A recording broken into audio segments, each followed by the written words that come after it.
अस्सलामुअलैकुम। TV today के साथ मैं हूं आपकी मेज़बान ज़ुहा राशिद। नाज़रीन, दांत हमारे जिस्म का एक ऐसा हिस्सा है जिनको हम बचपन से जिनकी केयर करना शुरू करते हैं, और ये एक ऐसा हिस्सा है कि जब ये एक दफ़ा टूट जाए तो हमें वापस नहीं मिलता।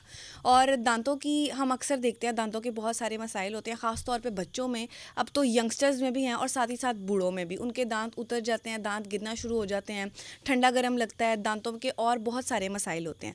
लेकिन आज हमारे साथ एक डॉक्टर मौजूद हैं, डेंटिस्ट, जो कि बहुत अच्छी डेंटिस्ट हैं, डॉक्टर मरियम। इनको हमने अपने स्टूडियो में दावत दिया, इनसे बात करते हैं डिटेल दांतों के मसलों के ऊपर। आपके जो भी मसले हैं, ब्रेसिस के मसले हैं, दांतों के मसले हैं, दांत गिरने के मसले हैं, दांतों में दर्द के मसले हैं, सारे इनसे जानते हैं और इनसे ये जानने की कोशिश करेंगे कि दांतों के मसले पैदा कैसे होते हैं। अस्सलाम वालेकुम। वालेकुम सलाम। कैसी हैं आप? मैं ठीक, अल्लाह का शुक्र। आप कैसी अच्छा, हैं? सबसे पहले तो मुझे ये बताएं कि आजकल मार्केट में कोई ऐसे इंजेक्शन आए हुए हैं जिससे आपके दांत वापस ग्रो कर सकते हैं। अच्छा, हमने तो ये सुना था कि हमारे दांत एक दफ़ा टूट जाए तो आ ही नहीं सकता। जी।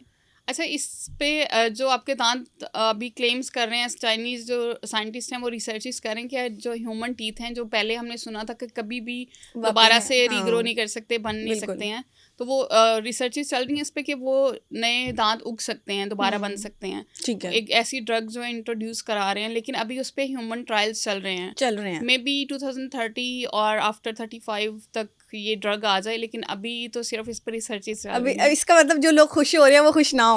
नहीं, अभी इसमें यही है ना कि जब तक रिसर्च से प्रूव नहीं होती कोई चीज़, तो वो हम उसके बारे में डेफिनेटली कोई राय नहीं दे सकते।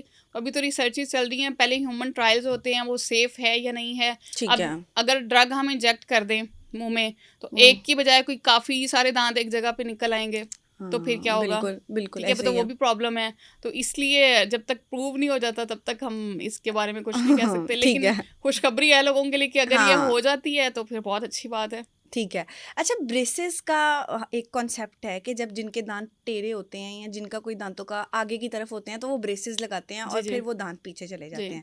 तो मुझे ये बताएं कि ये ब्रेसेस जो हैं ये कितनी एज में लगना शुरू होते हैं, या आप किसी एज में भी लगवा सकते हैं? अच्छा, इसमें ये कि जब दो सेट्स ऑफ टीथ होते हैं, ठीक है। प्राइमरी टीथ जिसको दूध वाले दांत कहते हैं, जी जी मिल्की जी। टीथ, और उसके बाद 7-8 ईयर्स के बाद आते हैं बच्चे के जो हैं वो परमानेंट टीथ। ठीक है, परमानेंट टीथ जो है वो कंप्लीट होते हैं 13-14 साल की उम्र तक, आपके सारे ओके। परमानेंट टीथ आ जाते हैं।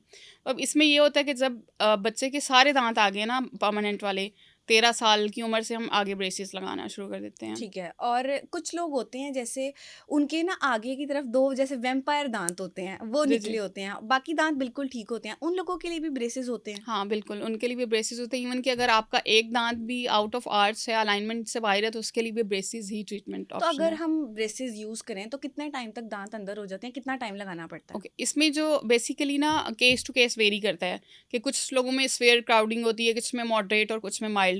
तो माइल्ड वाले जो केसेज़ हैं वो 6 महीने में भी हो जाते हैं, मतलब ठीक है। जिनका थोड़ा बहुत हाँ, आगे थोड़ा बहुत पीछे है, होता है, ठीक है? ठीक है। और दूसरा, अगर किसी का स्फेयर और माइल्ड है तो उसमें जो है मॉडरेट और स्फेयर है, उसमें 1 साल से लेके 2 ढाई साल तक लगते हैं। अच्छा, कुछ ऐसा भी होता है कि आप सिर्फ 2 माह या 3 माह लगा सकते हो?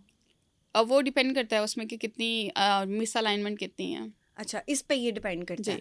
तो वैसे ब्रेसेस अगर कोई नहीं लगवाना चाह रहा तो वो कैसे ठीक कर सकते हैं? क्योंकि होता है ना, एक आजकल एक विजिबल चीज आई हुई है, इनविजिबल, जी। इनविजिबल, हुँ, वो आप हुँ। सिर्फ दांतों में अड़ा लेते हो, तो शायद वो भी ब्रेसेस होते हैं। वो अलाइनर्स, हाँ, क्लियर अलाइनर्स बोलते हैं उसको, वो इनविजिबल ब्रेसेस की एक फॉर्म है, ठीक है? मतलब अच्छा। जैसे-जैसे तरक्की होती है, नई-नई हाँ, चीज़ें आ बिल्कुल जाती हैं, तो बिल्कुल। It's latest form of braces, clear aligners बोलते हैं इसको, ठीक है? ठीक है। या इनविजिलाइन। और तो उसमें ये कि आपने जिनके दाँत टेढ़े हैं, वो ब्रेसेस की तारों की बजाय हम उनको ना एक प्लास्टिक टाइप का फ्रेम होता है ठीक है। ट्रांसपेरेंट, वो उन्होंने अपने दाँतों पे पहनना है और उसके बाद जो है आपकी अलाइनमेंट होना शुरू हो जाती है।